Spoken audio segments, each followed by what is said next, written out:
was a volunteer firefighter there, because even though he was an FBI agent working bank robbery and related cases, as he was driving in that day, I think he went on the radio and said he actually saw the plane hit the World Trade Center. And of course, it's on the regular radio.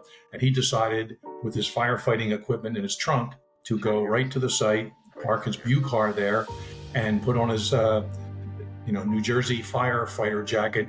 He had introduced himself to the FDNY firefighters, and that's kind of the last. And he was on his radio telling people what he's going to do, his car radio into the bank robbery squad, and that's the last thing anyone heard of him. And all right, welcome back to another episode of Cold Red. I'm Ray Carr, and with me always is Jim Fitzgerald, aka Fitz. Hi, Ray. How you doing? Good to see you as always. Yeah, it's the day we're actually recording is an ominous date in U.S. history, and it's of course September 11th. And again, welcome everyone to Cold Red. Please subscribe if you can, where the appropriate buttons are. But we're going to talk today about the Pennsylvania prison escapee. We both have some commentary on that. We'd also like to talk about the Long Island serial killer matter, and a little something at the end about a 53-year-old case in which the fugitive is still wanted by the FBI and has some interesting Unabomb connections to it. And we'll get to all those things. But Ray, can I ask you? I know you were in the heat of looking for a 30-year bank robber on 22 years ago today, but you got kind of pulled off that case for a while, didn't you? Yeah. I was sitting in the office. Maybe it was 8 o'clock in the morning or something. I hear somebody yell, "Oh shit." And I'm going, could be a number of things. And they yell, "Ray, get in here." And I go into a little kitchen area we have, and there's on the TV in the first plane, maybe it was 9 o'clock, had just gone into the World Trade Center, first plane. And I knew right away, as soon as that happened, that there was a terrorist attack and we were at war. And, everything just stopped, Jim. It was amazing that life as I knew it would change forever. And it has changed. And I remember I didn't have a day off until sometime the following year. So for almost 5 months, we worked every single day covering leads that were coming in about potential terrorists and things of that going on. But, I know that we all lost people that were close to us. And one of my friends who I played college football with, we just were talking about him this morning with a lot of my teammates. We have a group text that goes on. It was Kevin Bowser, and he had a twin brother, Kelvin, who was an IRS agent. And Kevin was up in the World Trade Center that day when it collapsed on him, and he lost his life. And I just want to send a shout out to all my teammates. Kevin was my brother, as he was the brother of all my teammates, and he's missed very, very dearly. And I know you had a friend that you lost that day as well. Yeah. My teammate wasn't sports oriented, but he was certainly on the bank robbery squad in New York City, and that was Lenny Hatton. And I had left New York in 1995. Now we're talking 6 years later, of course. But he was a great agent, came in from the New Orleans division, but he was a local northern New Jersey guy. So he moved kind of back to his hometown. He was a volunteer firefighter there, which ironically, if that's even the right word, may have led to his death on 9/11, because even though he was an FBI agent working bank robbery and related cases, as he was driving in that day, I think he went on the radio and said he actually saw the plane hit the World Trade Center. And of course, it's on the regular radio. And he decided, with his firefighting equipment in his trunk, to go right to the site, park his Buick car there, and put on his New Jersey firefighter jacket. He had introduced himself to the FDNY firefighters, and that's kind of the last. And he was on his radio telling people what he's going to do, his car radio into the bank robbery squad, and that's the last thing anyone heard of him. And if his remains were found, obviously very few people had their remains found after that day. The building actually crushed them. So, yeah, he was the one FBI agent killed on 9/11 and at the scene, and he didn't even technically have to be there per se. But I went to his memorial service about 2 months later, and it was the first time I was in northern New Jersey, and I looked across the water, and certainly in person, there was no longer the World Trade Center, and what a landmark that was for millions of people over the years. Certainly, me driving to New York City every day from Bucks County, Pennsylvania back then, and all of a sudden those twin towers are gone, and I'm at a memorial service for one of the people who was killed there, and very sad day. And just real quick, it was weird being a profiler. I was in the office that day, and while I'm pretty much a realist and I focus on what's actually happening in the world, the first plane hit, someone ran by the office, said, "Yeah, did you hear a plane hit the World Trade Center?" And my mind went back to 1945, before any of us was born, but I was aware of a B-25 that near the end of World War II flew into the Empire State Building. It was a foggy day, and it went in there, and the pilot was killed, some other people. And I, for just a few minutes, said, "Boy, is it possible one of these jumbo jets could accidentally fly?" But I'm looking out, it's a clear day. Boy, I don't think so. Then within minutes, the second plane hit. I said, okay, that changes the whole paradigm. This is an attack, as you said, and we follow the news the rest of the day. And it was weird for us profilers. I put all this in my fourth book that'll be out early in 24, the fourth version of my memoir series, that we profilers felt kind of awkward because we couldn't go out and cover leads. And most of us had criminal background, but not terrorist background, because that's who they wanted to be profilers. People with, strong criminal investigative backgrounds, putting bad guys in jail, taking them to trial. Not so much terrorist, but before long, then the anthrax case happened. Was that related? Was it not? It turned out, of course, not to be related to 9/11. I got put up in headquarters to do the red cell with 3 other agents and analysts. We were giving weekly reports to Director Mueller, and then I wound up going to Gitmo in 2003 for a month, interviewing some of the detainees with either direct or tangential connection to 9/11, and so that's where my career sort of went there. Very difficult time, but I want to close this part out, Ray, saying, yeah, we both lost people we knew on the date itself, but there are still law enforcement people and first responders dying from the 9/11 attacks. I don't know, why, because that's why they went to these crime scenes. All they wanted to do was help look for victims. They didn't put the mask on, or these cheap little paper masks we used to wear in COVID, which probably didn't do anything there either. And they, of course, contracted cancer. Jim Clementi, our guest from season 1, he's lucky to be alive. He had to go through a bone marrow transplant. I think he mentioned that briefly during our interview. And my former ASAC, Jack Hess, just died about 6 weeks ago. And I was very sad to hear that. So they're still dying out there, FBI agents, other firefighters, and law enforcement and rescue personnel who weren't even there for the collapse itself of the Pentagon, of course, of World Trade Center, and out in the field in Pennsylvania. So a long day with many lingering effects, of course, 22 years later. That's true, Jim. And let's not forget about the agents from Philly and all over the country that went up to the landfill up in Staten Island and had to go through all of the material that they brought over from Ground Zero and different jewelry and body parts.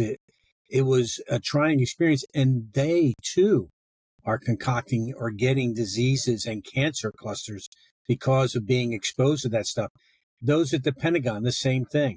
And in central PA, where the plane went down, Flight 93. So all those agents, and they were all a part of it. Anybody that was in the Bureau that day felt that and knew that that day changed our lives forever.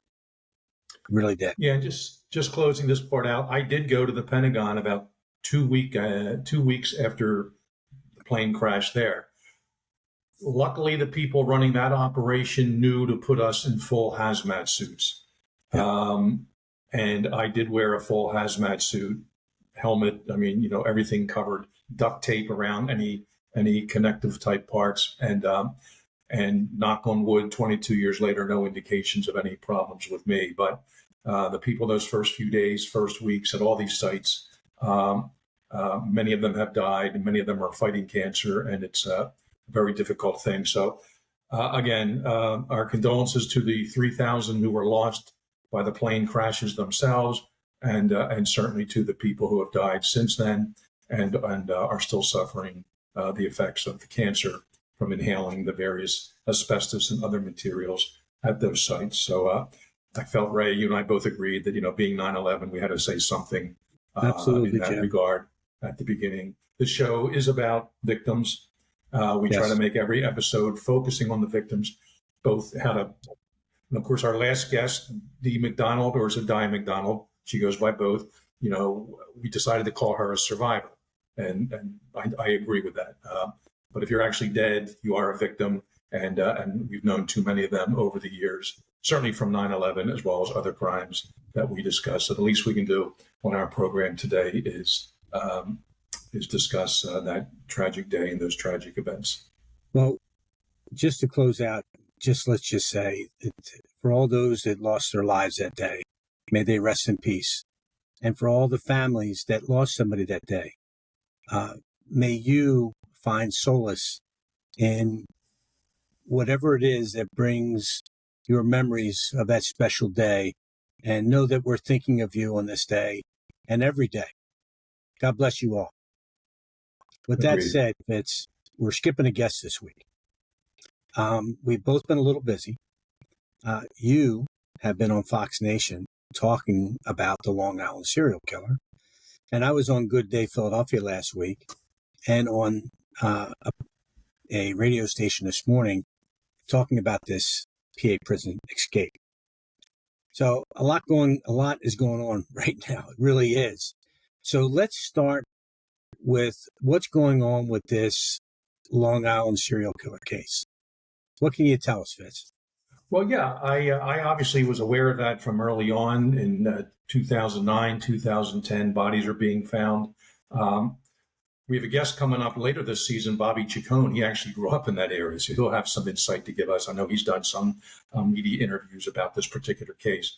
But the Fox Nation folks, which is a subscription service, not everyone will have access to it, but they told me usually within a few weeks or a month, at least snippets are put out on YouTube and maybe even on the regular Fox News channel. So I just went into it a little bit. I didn't work the case at all. I was retired already when these things started happening. And even though I have been working cases in my retirement, as I know you have, Ray, this was not one of them. But back in July, a guy named Rex Howerman was arrested. He's a late 50s, I think 59-year-old architect, live in that general area of Long Island. And he worked as an architect in Midtown Manhattan. In fact, for whatever tactical or legalistic reason, that's where the Suffolk County officers actually made the arrest. They decided that would be the best place to do it. And he was actually arrested for 3 murders, one from 2009 and 2 others from 2010. And he's suspected in a 4th one. But there are a number of other bodies, upwards of 10 or 12. The count isn't even complete, including an infant's body that somehow were disposed of in this particular area of, make sure I get that right. Yeah, Gilgo Beach, which is a stretch in Suffolk County, Long Island. So a lot of strange things going on with this guy. He was an odd duck. People that knew him back to high school. And some of the issues that I brought up was when I was asked by the producer, what are the police doing now, or how did they put all this together? And I said they're basically they don't do a profile of a known offender. They had profiles of this guy before. Once the subject is identified, it becomes a behavioral assessment. So they're going to look into everything this guy has done that there's any sort of trace element of for his whole life. And they're going to go back to his grade school years, his high school years, what kind of arsons or animal cruelty could be detected from, where he was growing up as a 6, 10, 12-year-old kid, peeping Tom type incidents, who knows? But this guy obviously has some paraphilias, some fetishes, He seems dedicated to one type of victim, mostly anyway, petite women that almost could look like they're much younger than they are. Some of these women were 5 feet, barely 100 pounds. He found them on Craigslist. They were sex workers, aka prostitutes. He actually talked with a pimp of at least one of them, and he would go off with them. It looks like it was hard to tell cause of death because when the bodies were finally found, they were in advanced stages of decomposition. But they feel that most of them were strangled, as the best the medical examiners could put together. So really a bizarre case, and the guy had a sadistic element to it. Besides the sadism involved in actually killing someone, he also had the cell phone of one of them, and a year or so after the murder of one of these women, he actually called a number that was programmed in and got the sister of the victim and was taunting the sister, saying, "Oh, so and so is dead. You'll never be seeing her again. Yeah, and I'm the one that did it." So this guy is taking his being a serial murderer to even a higher level of doing the next worst thing, and that is to harassing family members about their dead loved one. And in fact, he was the killer, and he's in fact saying these things to her. So it was interesting going through this case. Spent about an hour and a half with the producer a few weeks ago, and snippets will be out there of this guy. And again, I always like to say hats off to the police up there. A lot of this was Savre, old school gumshoe investigative work. They eventually got some DNA, and they could link it to some from the victims, from their bodies. And they're not survivors, by the way. These are victims by dictionary definition because they're dead. They actually linked the DNA to this guy. Let me I have a couple questions here, and I'm sure these are some of the same questions that people in our audience are probably going to have as well. I know New York is a haven for sex workers.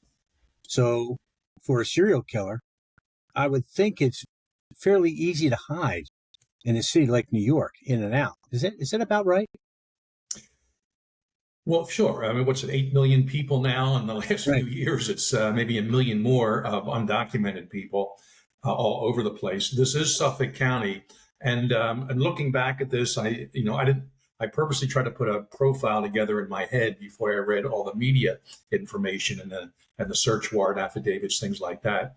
And the Suffolk County Gilgo Beach stretch, it was clear to me this was an area of familiarity with this guy. So the sex workers are not, well known for strolling up and down that highway.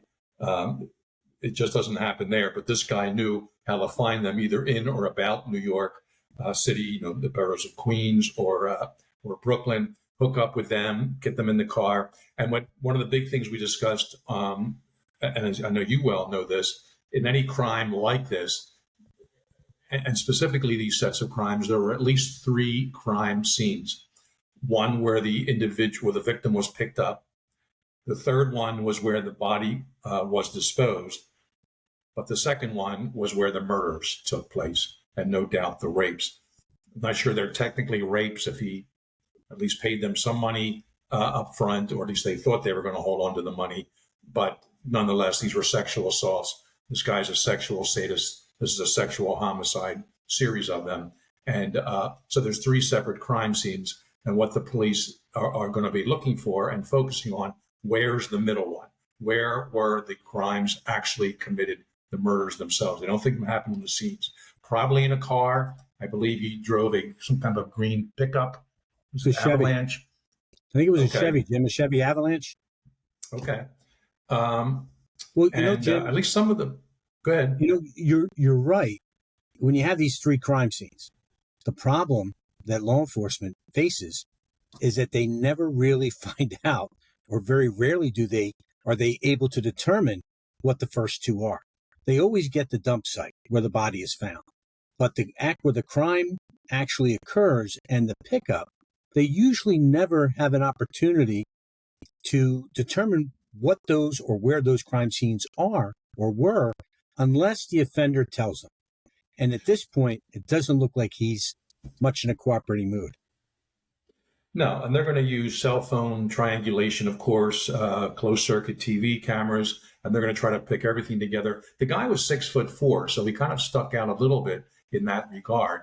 And I think there were some early descriptions of the potential killer driving that pickup we just mentioned. 6'4", white guy, etc.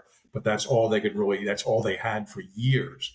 And then finally, some other breaks came along, and some burner phone information became available, and then they did get DNA off some one or more of the victims, and that could in fact be linked to Hallerman himself. But yeah, again, credits to these investigators who stuck with the crimes, and they're going to learn a lot from this guy on his social media following, his internet searches, and they own everything in his computer now. And while I'm always clear to say it's not 100% reflection of who you are, you can at least show someone's kind of interest or their hobbies, if not their fetishes or paraphilias, by some of their internet searches.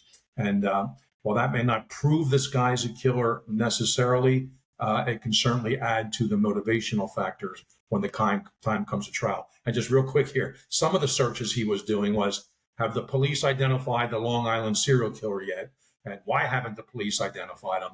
So I guess an innocent person could be asking those questions, but you tie that in with the other sort of bizarre behavior this guy is exhibiting, and it should make for a pretty strong case. And Ray, as you and I always say, we're big due process people. This guy is innocent until proven guilty. We are just focusing on what we're reading in the media, the police reports, the affidavits, things like that, and trying to piece together the information we have and see how it fits this particular individual here. One of the things with the cell phone tracing technology, the GPS part with the cell phone, is, in my experience, they usually hold that for a 6-month period before they expunge it because there's so much data. And because these took so long, and that's a question, and that's a very viable question.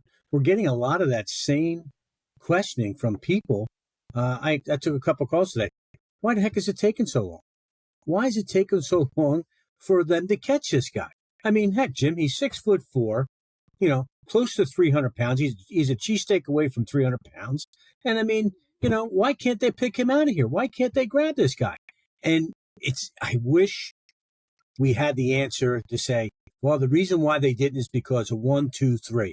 But it's not that simple. And it's not that simple. And I wish a lot of other people knew it was that simple. But the DNA, and I think it was a little bit of the genealogy that kind of tied it back to him. And that genealogy is a new technique in forensics that is going to lead to a lot of solved cold cases and a lot of these older cases. And it's happening all over the country. And it's a great technique. And technology is really starting to catch up with some of these individuals that thought they could get away with things that they no longer will be able to. But here's the question, and I'm sure a lot of our listeners want to know this. I want to know this. Do you think there's even more victims out there that they don't even know about yet? The answer to that is most definitely yes. That's my belief. But there are also additional victims that can't be directly linked to this guy. And some of the methodologies or the MO is a bit off. We discussed a bit on the Fox Nation piece about the difference between MO, modus operandi, that is the necessary elements that an offender takes to commit a crime, just A, B, C, and D.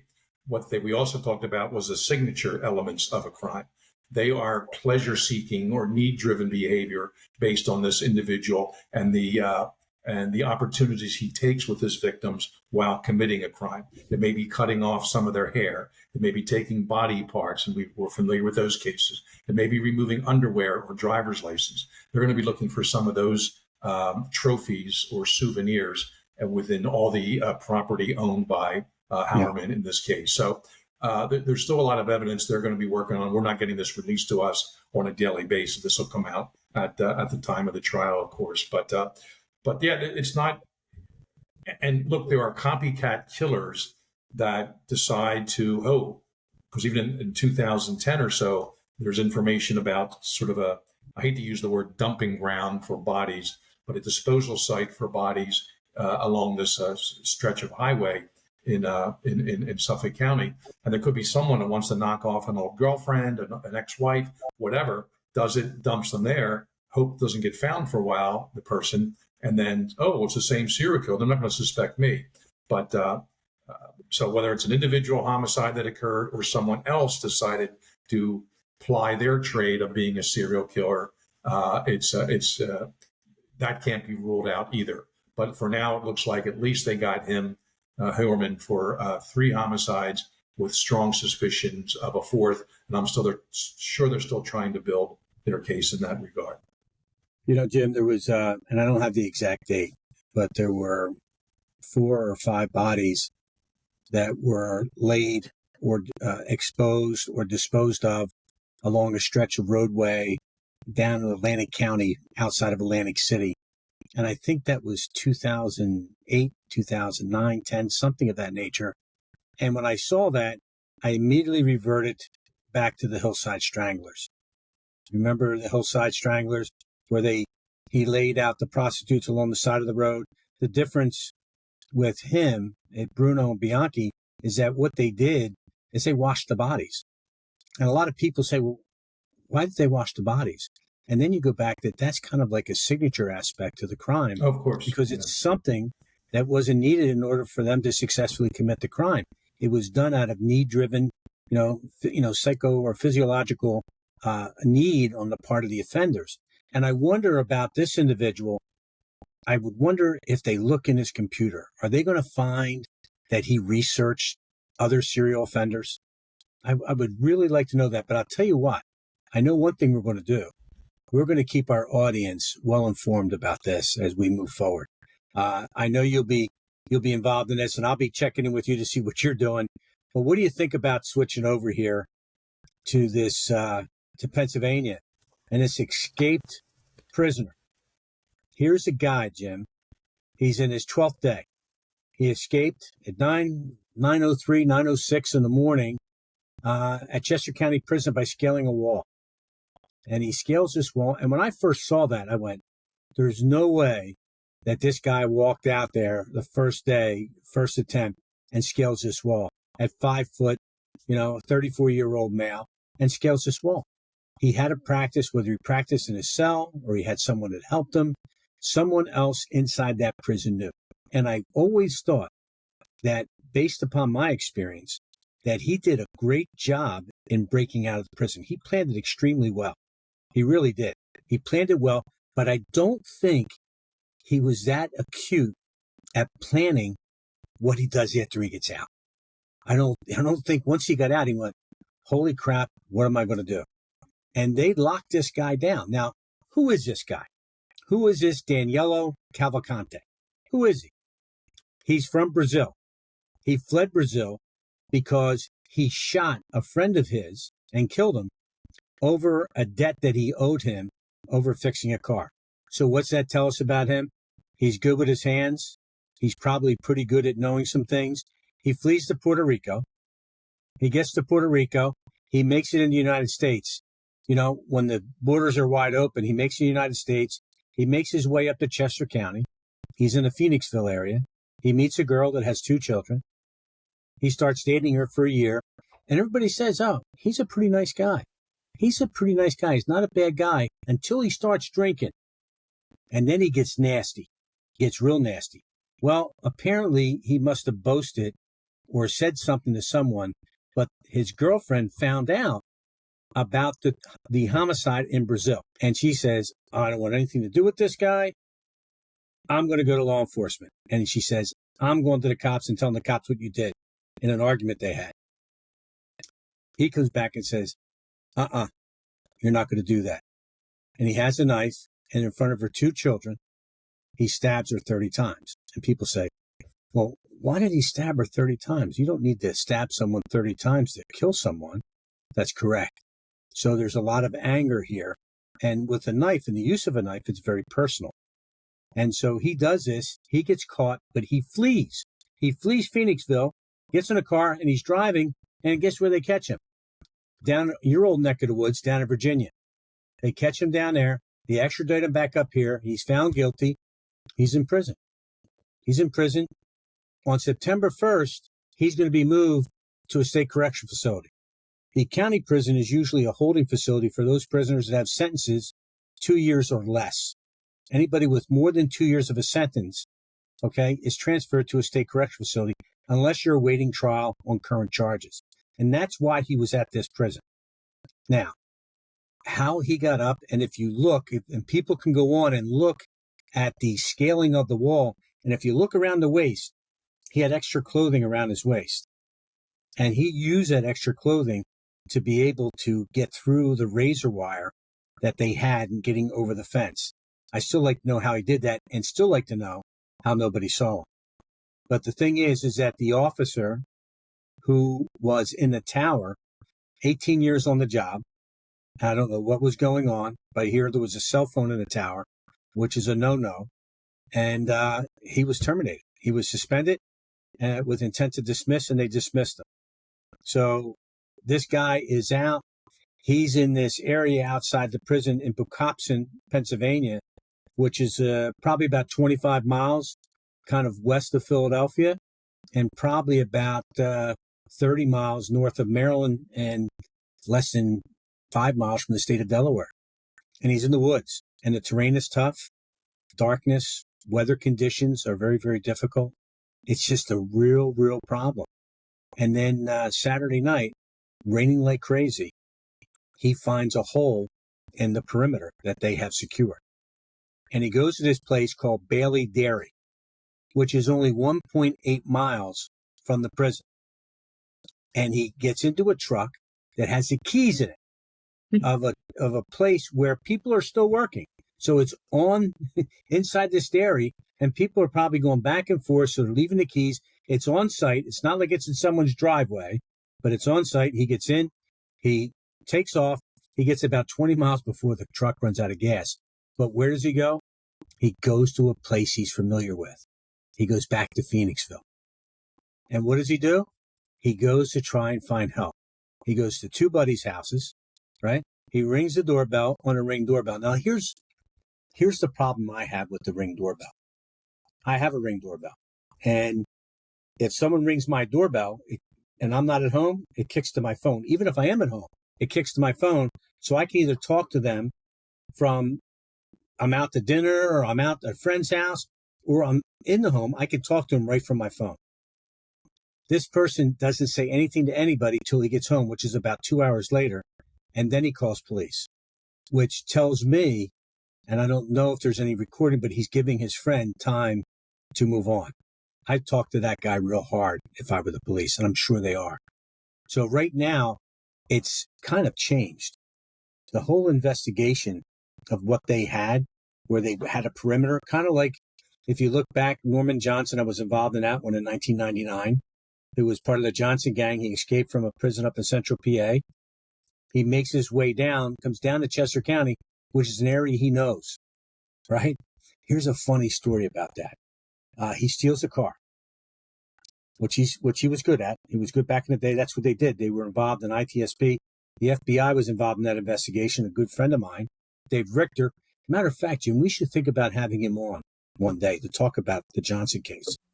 But anyways, he goes to a gas station. Now, he's been in prison for 20 years, right? He's been in prison for 20 years. He goes to a gas station to put gas in the car, and he doesn't know how to do it. And you go, well, how does he not know how to do it? Well, because back then, you pumped your own gas. Now, you use a card, you got to go inside, and you got to press buttons. He's going, I have no idea how to do this. So what's that tell you is that when someone goes to prison, time stops. And it freezes to what they remember when they were out on the streets. Yet everything continues to move forward. And so that's how one of the ways he abandoned the car because it ran out of gas. We wound up catching him because he hid under a porch in a house in Mendenhall on Route 52, just outside of Westchester. Here we are, Westchester again. It took 19 days to catch him. And he was all over the place. The one that took was even more difficult was Eric Frayne. In 2014, just before I retired, Eric Frayne shoots two Pennsylvania State troopers outside of Pennsylvania State Police Barracks. He kills one of the troopers who I happen to personally know. He was in the media barracks, which is down near Philadelphia. He goes into the woods in the Poconos. It took us 48 days to catch him. 48 days. The information that's coming out now about this guy is the fact he's changed his clothes, he's cut his hair, he's shaved, and I'm always wondering, how was he able to do this? Where did he get the equipment to do this? He has different clothes, and he also has a cell phone. Where did he get the cell phone? Did he break into a home? I mean, because most of the verbiage was, he made a statement, all I need is water and corn. And there's plenty of that around here. And in Westchester, nothing but cornfields out there. That's all I need to survive. And he's done that for the last 12 days. But I think now he may be getting some help. And now it's not one of these perimeter things. Now it's a traditional fugitive investigation. I think the U.S. Marshals, because it's a prison break, have the lead on this, and not so much the state police anymore, although the state police are still actively involved in it. But it's really changed the dynamics of everything. That kind of gives you a little bit of what's been going on with this. I don't know if you have any questions or what you think some of our audience might be asking. Well, yeah, I don't know. It's only been a few times in my Ben Salem police and FBI career that I was actually hunting for, currently or recently escaped bank robbers. I locked a guy up for multiple bank robberies in Queens, New York, and he became an informant. He was actually giving me information on some Hells Angels activity, but he was in prison in Arizona, and he calls me collect one day, of course, all excited. Jim, you're not going to believe it. A helicopter just landed in the middle of the yard during, the general exercise program, general population. And one of our guys jumped on, and there were guns fired. The helicopter took off. So there's one way of escaping from a prison. This guy, of course, that we're talking about, he did like a Spider-Man move up between two walls that were almost designed for that, and a guy who's in decent shape. But as I remember, I worked with the U.S. Marshals in 1982, and we captured a wanted fugitive out of Italy who was involved in killing the Salerno, I believe it was Salerno, chief of police. And he somehow came to the U.S., was arrested. He was put in Rikers Island. He escaped from Rikers Island, came to Ben Salem, where I was a detective sergeant at this point. They suspected him robbing a couple banks in the area, but he was living with his daughter, and they actually traced him because his daughter had to go to a hospital one day. And I guess they were checking all hospitals and whatever in the general area, and found out her name and where he lived, and we arrested him one night. The marshals took him up and put him in the MCC in New York City. That's the federal holding facility. Within a year, he tried to escape out that window with some sheets with another guy, but guess what? He short-sheeted himself, and he was about 30 feet off the ground or the next roof he was trying to get to. He let go, and he died. So there's a guy who escaped at least once from prison and Rikers Island, and tried it a second time. I remember hunting. He wasn't a prison escapee, but Eric Rudolph, who was the Atlanta bomber and the Alabama abortion clinic bomber, which killed a police officer and severely injured a nurse. So we knew who he was. A day or two after that, we knew he was from Western North Carolina, a very rough and forested terrain. And we were searching for him. I made 3 separate trips to that area. It was usually the SWAT guys and the HRT guys. Did you ever go there, Ray, hunting for him when you were in SWAT? I never went there, but do you know how long it took to catch him? 5 years. Absolutely 5 years. Can you believe that? So people how they caught him? They caught him dumpster diving. Exactly. Which at some point, this guy's going to get desperate. He's going to get hungry. He'll need more than water and corn. And they're going to find him besides or behind some restaurant at 3 a.m. So I hope the police and even civilians are keeping a close eye on these on the dumpsters behind restaurants, because at some point he knows he's going to run out of friends. You know what else is going to be a giveaway is the fact that he is a native speaker of Portuguese. And I never heard him speak. It seems like he can speak and understand English, but I assure you he has a Portuguese language accent. And that's why whenever he talks to anyone, it's going to be tough for him to disguise that. Trained actors can do it pretty well, but they have dialect coaches, things like that. This guy, if he acts squirrely at all and he's talking to someone, even like trying to be innocent, oh yeah, I need gas, and or you would get some cash. Yeah, and give me some of these tasty cakes or something if he's still in the Philly area. But that's going to also give him away. So he's going to have to try to kind of be mute and whatever he's going to do to escape. Unlike any U.S. citizen born and raised here, they don't have to really worry about their dialect features. This guy does. It's one more way besides his physical appearance. He can change that. He can't hide these features, not unless a decade or two goes by and he really works at that. So this guy's days are numbered. There's no doubt. I agree. He knows he's hot. He probably now he's expended his contacts in Phoenixville and the general Philly suburbs. His goal is to get in a car and take off and get out of the area.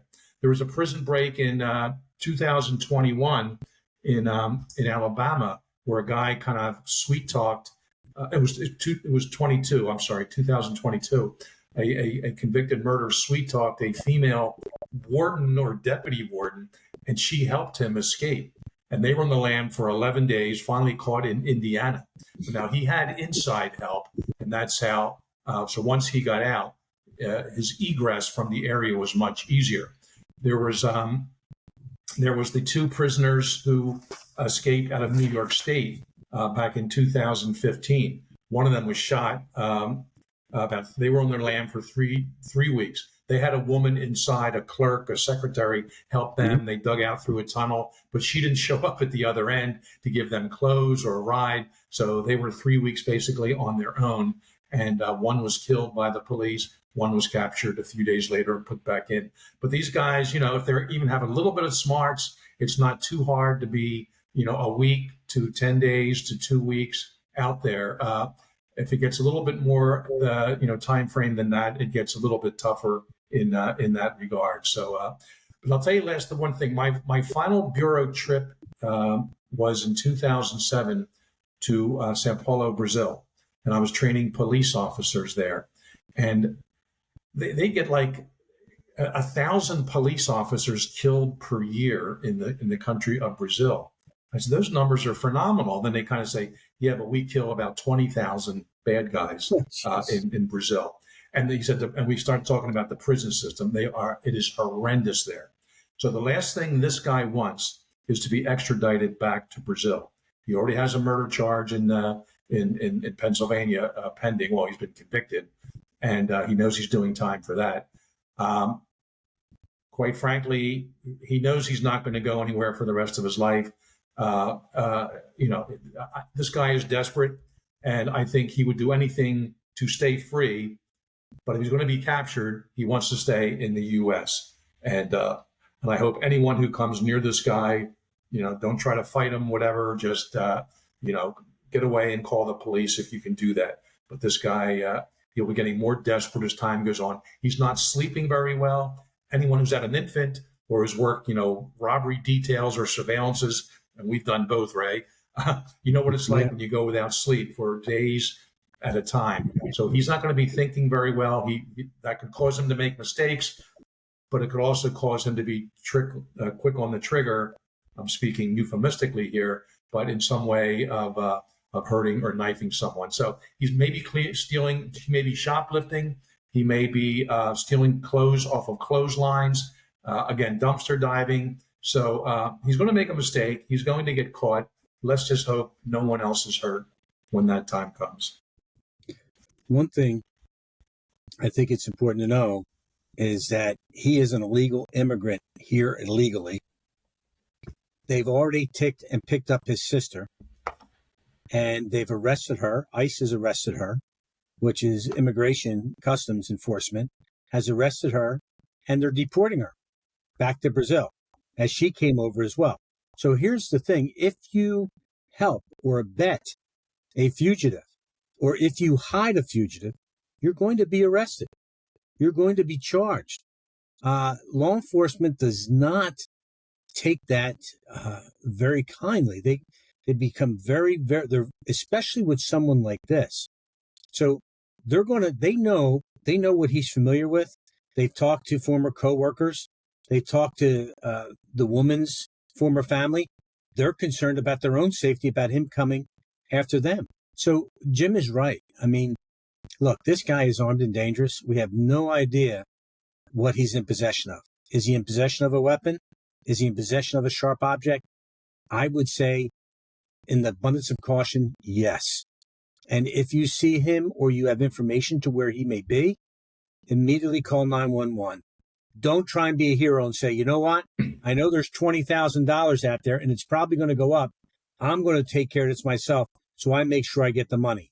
Well, I think your life is worth a little bit more than $20,000. Don't be a hero. You know what they say about heroes? They usually don't collect the money on the other end, most heroes. So make sure you do the right thing. Turn it over to the experts. Turn it over to the men and women in blue. And I'm telling you, the men and women in blue, they're the reason why you're able to sleep at night, because they continue to protect you and they continue to do a great job, and they're doing a great job with this as well. I know a lot of the guys that are still out there, they're doing a heck of a job. Jim, you have any closing comments? Well, I do want to bring up one more fugitive, and he was never in prison as far as we know, but I have a sort of an interesting indirect connection to him. And it's also been in the news lately, and that is that a wanted radical activist from 1970, whose name is Leo Frederick Burt. The FBI, he's still wanted from a bombing at the University of Wisconsin in August of 1970, protesting the Vietnam War. Three of his colleagues were, in fact, arrested, but this guy, Leo Burt, somehow managed to get away. There's a good picture of him from the late 60s, 1970, when he was arrested prior to that, but he basically vanished off the face of the earth and hasn't been seen since then. In the last week, the FBI released an age-generated picture that we're going to put up here on the site of what Leo Frederick Burt may look like right now. But my connection, of course, I wasn't even in law enforcement in 1970. I kind of do remember a lot of bombings around the country. Late 60s, very early 70s, kind of similar to some of the stuff we see happening now with different groups out there. And we can maybe save that for a different podcast. But anyway, when I got to the Unabomb Task Force in 1975, Ted Kaczynski wasn't even thought of yet. There were multiple suspects or suspect groups: the Dungeons and Dragons crowd, the airport mechanics crowd, the former law enforcement or military bomb making crowd, and these had individual squads on the UTF of 2 or 3 agents. One of those squads was dedicated to Leo Burt because they thought this guy may have reincarnated. He went dark in 1970 as a bomber. 1978, in the general area of Chicago, not too far from University of Wisconsin as the crow flies, the bombings start by this Unabomber person. So there was a strong contention, and I would talk to these agents. They were convinced Leo Burt was the Unabomber. I said, all right, well, I can't rule it out in my early days. But after a while, I said, no, I'm kind of putting him aside. Flash ahead to 2017. I published my 3rd book with the long chapter on the Unabomb case. I mentioned Leo Burt in it. Now the miniseries Manhunt Unabomber is being put together, and they're trying to keep it as factual as possible. We know they did some literary license in there, as all Hollywood productions do. But on the whole, they wanted to keep it as factual as possible, and they did. And we wanted to mention that as Fitz shows up on the task force, one of the many suspects, either named or unnamed, is Leo Frederick Burt, the 1970 University of Wisconsin bomber. So the producer wants to bring him in, the director, meaning his character, and put the picture up.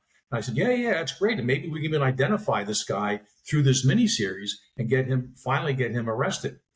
And I kind of forgot about it. He's in the script. Then like a week or two later, I get a call from the director. Jim, the Discovery Channel lawyers are a little concerned about using Leo Burt's actual name and his wanted poster in the miniseries because, as you know, Jim, everyone whose name is being used, real people, we have to get a waiver signed by them. And since he's not willing to sign the waiver, we could be sued by him.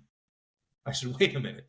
The Discovery lawyers are concerned about being sued by a former top 10 fugitive wanted by the FBI, and he's still wanted. He just is not in the top 10 anymore. Well, yeah. I said, no. There's a $150,000 reward for this guy. Let's put his real picture up, use his real name. And I really argued for that. I backed off on a few things they were doing in the script, but I argued for that. And finally, the lawyer said, yeah, I don't think we really have to worry about a wanted fugitive suing us if, in fact, he's arrested based on this series. So if you watch the series and it's still out there and available, they do actually put his picture up from 1970 and mention the actual name, Leo Frederick Burt. So now 6 or so years later after that, the FBI decided to age progress his picture. And who knows how accurate it is or not, but actually looks like a few guys I've come across over the years. And I'm going to maybe have a further talk with them and see where they come from. But hey, Leo, if you're out there listening to us, how about, contact us and we'll make sure you get fair treatment by our old colleagues in the FBI. But if anyone else looks at the picture or has a guy who doesn't want to talk too much about 1970 and what he was doing around then, you may be buddies with this wanted fugitive who not only bombed a building but killed a researcher inside and seriously wounded several others. So yeah, we're talking about a lot of wanted people here today, Ray. And obviously started with 9/11. The Long Island serial killer now under arrest, an escaped convict, and now this Leo Burt, who's been on the lam for 53 years. And I'm pretty sure he's still alive and out there.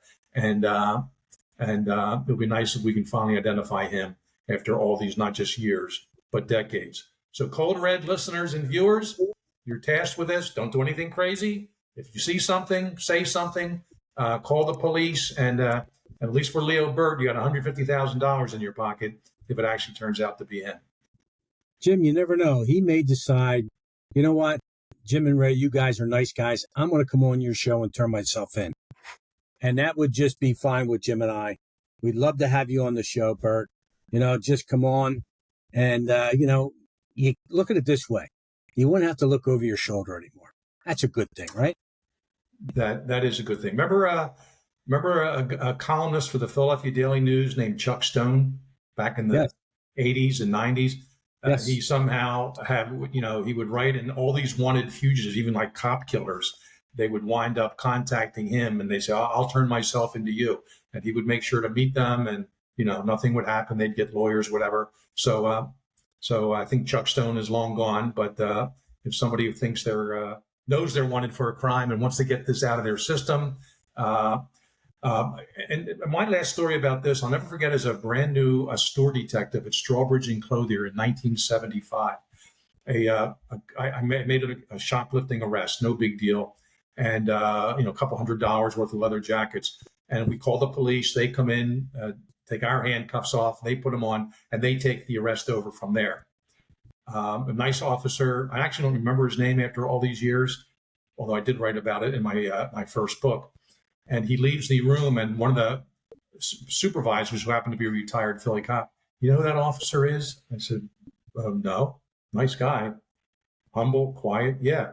He's the guy that 3 months ago arrested Susan Sachs, the former Weather Underground bomber, bank robber, whatever. I said, yeah, that was a big story. Yeah, the FBI put the picture out that day of what, she may be in the Philly area. He sees her in a crowd, goes up, she plays hardball, tries to get away. He brings her in, and through fingerprints confirm that's her. So these arrests can be made. It doesn't have to be someone walking up and confessing to you, but between this escaped convict, between Leo Burt, we've got pictures of this guy. Keep your eyes open, everybody. See something, say something to the police, and you can make our society a good bit safer. Yeah, let's be part of the solution, everybody. Let's always try and be part of the solution. Anything else, Jim, before we sign off here? I think I'm good. It was nice just you and I talking again, Yeah, it Ray. was. It Just was. like I the enjoyed early it. episodes, we love our guest, and no, we didn't Yes, have a guest cancel on us. This was planned because we took the summer off, and I guess we did the Barbie thing. We talked a bit about Barbie yes, in the summertime, and we had the Aussies on the last two episodes. So yeah, glad to have just you, the two of us, talk here, and let's do it again at some point and talk absolutely. about all the cases that are happening that affect all of us in this country. And yeah, don't be a victim yourself. Be a survivor by even avoiding the crime in the first place, if you can do that. All right, everybody. This is Ray and Fitz signing off. Make sure you subscribe to Code Red Podcast and follow us on all Code Red Podcast social media platforms. We'll see you next week. We have a very special guest. Until next time, stay safe and be aware of your surroundings. Take care, everyone. Bye, folks.